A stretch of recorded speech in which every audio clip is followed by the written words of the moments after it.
Hello everyone, welcome to and welcome back to my channel Book Time with Elvis with me, Mark. I hope very much you're doing well.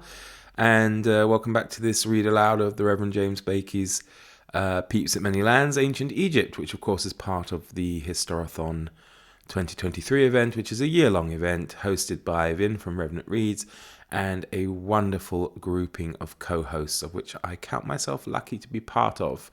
The first 3 months of the year, January through to March, will be exploring prehistory to 500 AD. So you will have seen the details up on the screen as I'm speaking. Okay, let's carry on with Chapter 9, Exploring the Sudan. There is no more wonderful or interesting story than that which tells how bit by bit the great dark continent of Africa has been explored and made to yield up its secrets. But did you ever think what a long story it is, and how very early it begins?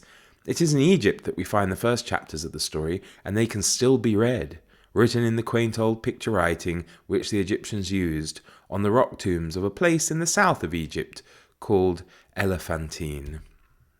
Or Elephantine? Elephantine? Should we go for Elephantine? Leave your vote down below. In the early days, the land of Egypt used to end at what was called the first cataract of the Nile, a place where the river came down in a series of rapids among a lot of rocky islets. The first cataract has disappeared now, for British engineers have made a great dam across the Nile just at this point and turned the whole country for miles above the dam into a lake. But in those days, the Egyptians used to believe that the Nile, to which they owed so much, began at the first cataract. Yet they knew of the wild country of Nubia beyond, and in very early times, indeed about 5,000 years ago, they used to send exploring expeditions into that half-desert land which we have come to know as the Sudan. Near the first cataract there lies the island of the Elephantine, and when the Egyptian kingdom was young, the great barons who owned this island were the lords of the Egyptian marshes, just like the Percys and the Douglases were lords of the marches in England and Scotland. It was their duty to keep in order the wild Nubian tribes south of the cataract, to see that they allowed the trading caravans to pass safely, and sometimes to lead these caravans through the desert themselves. A caravan was a very different thing then from the long train of camels that we think of now when we hear the name, for though there are some very old pictures which show that before Egyptian history begins at all, the camel was known in Egypt, somehow that useful animal seems to have disappeared from the land for many hundreds of years. The pharaohs and their adventurous barons never used the queer, ungainly creature that carries the desert postman in our picture, which I can pop up on the screen. And the ivory, gold dust, and ebony that came from the Sudan had to be carried on the backs of hundreds of asses. Sorry, I'm too infantile. The barons of the Elephantine bore the proud title of Keepers of the Door of the South, and in addition they display, seemingly just as proudly, the title Caravan Conductors. In those days it was no easy task to lead a caravan through the Sudan and bring it back safe with its precious load through all the wild and savage tribes who inhabited the land of Nubia. More than one of the barons of the Elephantine set out with a caravan never to return, but to leave his bones and those of his companions to whiten among the desert sands. And one of them has told us how, hearing that his father had been killed on one of these adventurous journeys, he mustered his retainers, marched south with a train of 100 asses, punished the tribe which had been guilty of the deed, and brought his father's body home to be buried with all due honours. Some of the records of these early journeys, the first attempts to explore the interior of Africa, may still be read, carved on the walls of the tombs where the brave explorers slept. One baron, called Herkuf, has told us of no fewer than 4 separate expeditions which he made into the Sudan. On his first journey, as he was still young, he went in company with his father and was away for 7 months. The next time he was allowed to go alone and brought back his caravan safely after an absence of 8 months. On his third journey he went farther than before and gathered so large a quantity of ivory and gold dust that 300 asses were required to bring his treasure home. So rich a caravan was a tempting prize for the wild tribes on the way.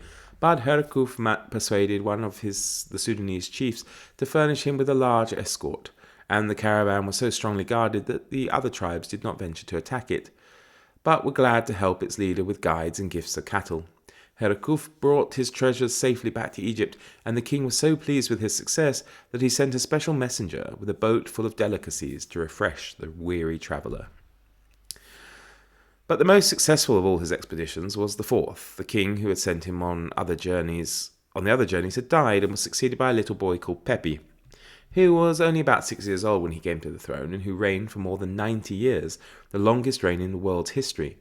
In the second year of Pepi's reign, the bold Herkuf set out for the Sudan, and this time, along with other treasures, he brought back something that his boy king valued far more than gold or ivory. You know how, when Stanley went in search of Emin Pasha, he discovered in the Central African forests a strange race of dwarves living by themselves and very shy of strangers? Well, for all these thousands of years, the forefathers of these little dwarfs must have been living in the heart of the Dark Continent. In the early days, they evidently lived not so far away from Egypt as when Stanley found them, for on at least one occasion one of the pharaoh's servants had been able to capture one of the little men and bring him down as a present to his master, greatly to the delight of the king and court. Herkuf was equally fortunate. He managed to secure a dwarf from one of these pygmy tribes, and it's terrible, and brought him back with his caravan, that he might please the young king with his quaint antics and his curious dances. When the king heard of the present which his brave servant was bringing back for him, he was wild with delight. The thought of this new toy was far more to the little 8-year-old king, though he was, than all the rest of the treasure which Herkuf had gathered. And he caused a letter to be written to the explorer, telling him of his delight and giving him all kinds of advice as to how careful he should be that the dwarf should come to no harm on the way to court. The letter, through all its curious old phrases, is very much the kind of letter that any boy might send on hearing of some new toy that was coming to him. My Majesty, says the little 8-year-old pharaoh, wisheth to see this pygmy more than all the tribute of Punt. And if thou comest to court, having this pygmy with thee sound and whole, my Majesty will do for thee more than King Assa did for the Chancellor of Borded. This was the man who had brought back the other dwarf in earlier days. Little King Pepi then gives careful directions that Herkuf is to provide proper people to see that the precious dwarf does not fall into the Nile on his way down the river, and these guards are to watch behind the place where he sleeps and look into his bed 10 times each night, that they may be sure that nothing has gone wrong. The poor little dwarf must have had rather an uncomfortable time of it, one fancies, if his sleep was to be broken so often. Perhaps there was more danger of killing him with kindness and care than if they had left him more to himself, but Pepi's anxiety was very like a boy.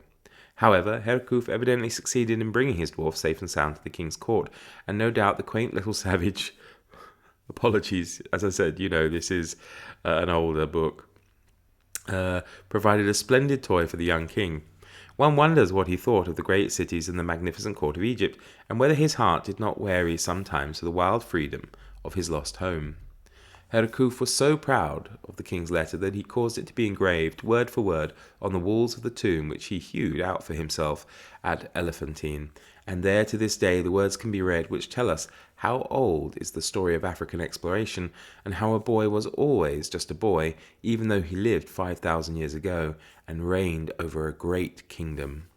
So there we go. I'll be back soon with Chapter 10, A Voyage of Discovery. That sounds exciting, doesn't it? So everybody, do take care, keep warm, and see you later. Bye for now.